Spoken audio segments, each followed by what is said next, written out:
ओम सबको सादर नमस्ते जी। आशा है आप सब लोग प्रसन्न होंगे। हमें स्वयं की रक्षा करने के लिए किन चीज़ों की आवश्यकता पड़ती है? शारीरिक बल, मानसिक बल और सबसे इम्पॉर्टेंट जो है वो है भावनात्मक बल।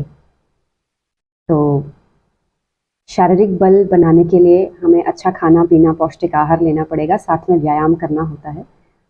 और मानसिक बल के लिए हमें अच्छा ज्ञान लेना होता है, नॉलेज अच्छा होना चाहिए। और इमोशनली स्ट्रांग होने के लिए हमारे आसपास ऐसे लोग होने चाहिए जो हमें इमोशनली ठीक दिशा दें, हमारी भावनाएं सकारात्मक दिशा में लगे, क्योंकि हमारे अंदर भावनाओं का पहाड़ उमड़ता रहता है। उन भावनाओं को कैसे हमें ठीक तरीके से प्रयोग करना है ये हमें सीखना होगा। और वैसी चीज़ें सिखाने के लिए हमारे आसपास लोग होने चाहिए। हम नौकरी करने के लिए ट्रेनिंग लेते हैं और फिर सैलरी लेते हैं। ऐसे ही क्या हम अपने जीवन को जीने के लिए ट्रेनिंग लेते हैं? मनुष्यों को जीवन जीने के लिए भी ट्रेनिंग लेनी पड़ती है। आज शारीरिक बल, मानसिक बल और भावनात्मक बल को बढ़ाने के लिए हमारे आसपास की जो परिस्थितियां हैं, जो सिचुएशंस हैं, वो इतनी हेल्दी नहीं है कि हम कुछ भी करें, कुछ भी खाएं तो हम हेल्दी हो जाएंगे, इमोशनली भी हेल्दी हो जाएंगे, मेंटली हेल्दी हो जाएंगे, फिजिकली हेल्दी हो जाएंगे, बल्कि सब ऑपोजिट हमारे आसपास चल रहा है। ऐसी स्थिति में अगर हम वेल डिसिप्लिन नहीं होंगे तो मुश्किल है कि हम अपनी लाइफ को ठीक दिशा दे सकते हैं। और सबसे ज़्यादा समस्या है हमारे बच्चों में, हमारे यूथ में, जो अच्छे तो हैं लेकिन एक प्रॉपर दिनचर्या बनाना उनके लिए मुश्किल हो रहा है, क्योंकि आसपास का जो माहौल है वो इस प्रकार से है। तो क्या आपको नहीं लगता कि हमें अपने बच्चों को थोड़ी सी ट्रेनिंग देनी चाहिए? घर में जब हम अपने बच्चों को सिखाते हैं तो थोड़ा मुश्किल रहता है, क्योंकि आपने कहावत तो सुनी होगी कि घर की मुर्गी दाल बराबर। हालांकि हम लोग मुर्गी नहीं खाते, हम तो शाकाहारी हैं, लेकिन ऐसी कहानी बना दी गई है। तो हमें अपने बच्चों को ट्रेनिंग देनी होगी। उस ट्रेनिंग के लिए हम लोग एक शिविर का आयोजन करते हैं, हर वर्ष करते हैं। और आर्य समाज के द्वारा भारतवर्ष में अनेक जगहों पर इस प्रकार के बहुत सारे शिविर लगाए जाते हैं। उसमें छोटा सा योगदान हम भी देते हैं, तो हम भी लगाते हैं। तो आत्मोन्नति केंद्र भरताना जींद में आपको सूचना प्रेषित कर दी जाएगी, और कर भी चुके हैं, क्योंकि सूचना कोई पढ़ता नहीं है, तो हमने सोचा थोड़ी सी बातचीत करके यदि सूचना दें तो ज़्यादा प्रभाव पड़ेगा। तो 10 जून से 15 जून तक हम बच्चियों का शिविर लगा रहे हैं। 13 वर्ष से ऊपर की बच्चियां, 13 वर्ष से 40 वर्ष तक की महिलाएं उसमें प्रवेश ले सकती हैं।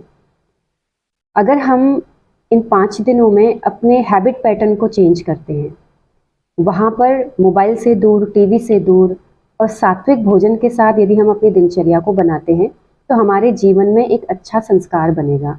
और हो सकता है हमें वो हमारे आगे के जीवन में मदद कर सके, सहयोग कर सके हमारा, ताकि हम अपने आप को फिजिकली, इमोशनली और मेंटली अच्छा हेल्दी बना सकें। तो आपसे अनुरोध है कि अपने बच्चों को, लड़कियों को, महिलाओं को भेजिए, ताकि अपना हैबिट पैटर्न चेंज करने में उनको मदद मिले।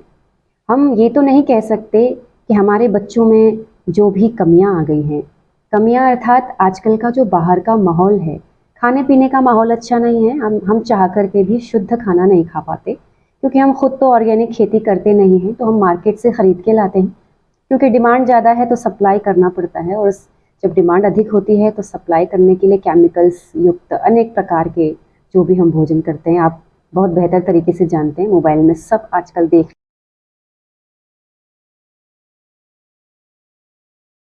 लेते हैं। तो वो बहुत मुश्किल होता है। तो ऐसे में हमें हमारे पास एक प्लान होना चाहिए कि ऐसी विपरीत परिस्थितियों में भी हम कैसे खाएं कि हम स्वस्थ रह सकें। इसके लिए डिसिप्लिन बहुत ज़रूरी है। डिसिप्लिन नहीं होगा तो हम अपने शरीर को शारीरिक रूप से पुष्ट नहीं बना सकते हैं। दूसरा, मेंटल हेल्थ नॉलेज। पहले से हम देखते थे कि हमारे बच्चे छोटे होते थे तो डिसाइड होता था उस छोटी उम्र में उसको क्या पढ़ाया जाना चाहिए, ज़्यादा इन्फॉर्मेशन उसको नहीं देनी है। लेकिन आज हमारे छोटे से बच्चों के भी दिमाग में इतना इन्फॉर्मेशन है कि वो हमें सुन नहीं सकता है। तो ज़्यादा इन्फॉर्मेशन भी बच्चों के लिए अच्छा नहीं है। और हाँ, अच्छा इन्फॉर्मेशन ज़रूरी है, लेकिन कौन सी उम्र में कितना इन्फॉर्मेशन उसके लिए ज़रूरत है, कितना उसको देना है, वो भी हमें डिसाइड करना पड़ेगा। तो जब हम शिविर लगाते हैं तो उसके दिमाग में जो उसका पुराना भरा हुआ मैटर है उसको हटा करके नया डालने का प्रयास करते हैं। जिस उम्र में वो है उस उम्र के हिसाब से डालने का प्रयास करते हैं। तो आशा है आप इस बात को समझेंगे। और इमोशनली आज मोबाइल में इतने सारे वीडियोस अलग अलग प्रकार के इमोशंस हमारे अंदर पैदा कर देते हैं, हमारे हार्मोन्स अलग अलग इम्बैलेंस हो जाते हैं, हम क्या नहीं देखते हैं मोबाइल पर।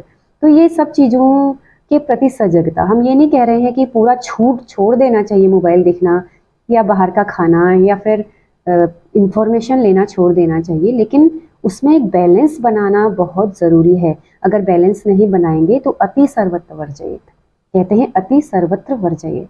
तो अति हमेशा हमारे लिए नुकसानदेह है, हमारे लिए हानिकारक है। तो उस पर हमें रोक लगानी होगी। तो हम बच्चों को ये समझाने का प्रयास करते हैं अनेक माध्यमों से, उनको अनेक प्रैक्टिकल्स के द्वारा समझाने का प्रयास करते हैं और उनको आत्म सुरक्षा के गुर भी सिखाते हैं, उनको इमोशनली कैसे स्ट्रांग होना चाहिए वो भी सिखाते हैं।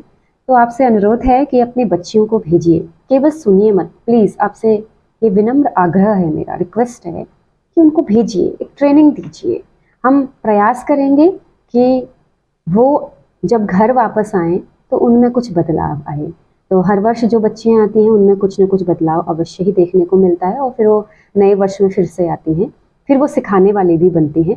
इस प्रकार से इस शिविर में आप ज़रूर भेजिए, क्योंकि जब भी समाज की परिस्थितियाँ विपरीत होती हैं, युद्ध का माहौल होता है, कुछ भी गड़बड़ समाज में होता है, तो विश्व भर की महिलाओं को ही ज़्यादा परेशानी उठानी पड़ती है, उनको ज़्यादा कष्ट होता है, उन पर ज़्यादा प्रभाव पड़ता है। तो ऐसी स्थिति में आज झांसी की रानी बनकर के युद्ध क्षेत्र में जाने वाली स्थिति नहीं है, लेकिन आज जिस प्रकार से हमारी लड़कियों का, हमारे बच्चियों का माइंड हाईजैक किया जा रहा है सोशल मीडिया के माध्यम से, और भी अनेक माध्यम हैं जो हमें हाईजैक कर रहे हैं या हमें गलत दिशा पे ले जा रहे हैं, हमें इमोशनली वीक बना रहे हैं। तो उसके लिए हमें महिलाओं को आज की जो स्थिति है, आज का जो युद्ध है, उसके लिए तैयार करना पड़ेगा। इसके लिए उनको हर वर्ष कम से कम ट्रेनिंग जरूर देनी चाहिए। तो आपका इस कैंप में स्वागत है, आप स्वयं भी आ सकते हैं, लेकिन साथ में बच्चियों को लेकर के आइए। तो आशा करती हूँ आप मेरी इस अपील को स्वीकार करेंगे और अपने बच्चों को शिविर में अवश्य लाएंगे। सूचना आपको भेज दी जाएगी, आप देख सकते हैं और हमें जल्दी से जल्दी संपर्क करके अपना रजिस्ट्रेशन करवा लें। बहुत बहुत धन्यवाद। इति ओम शम।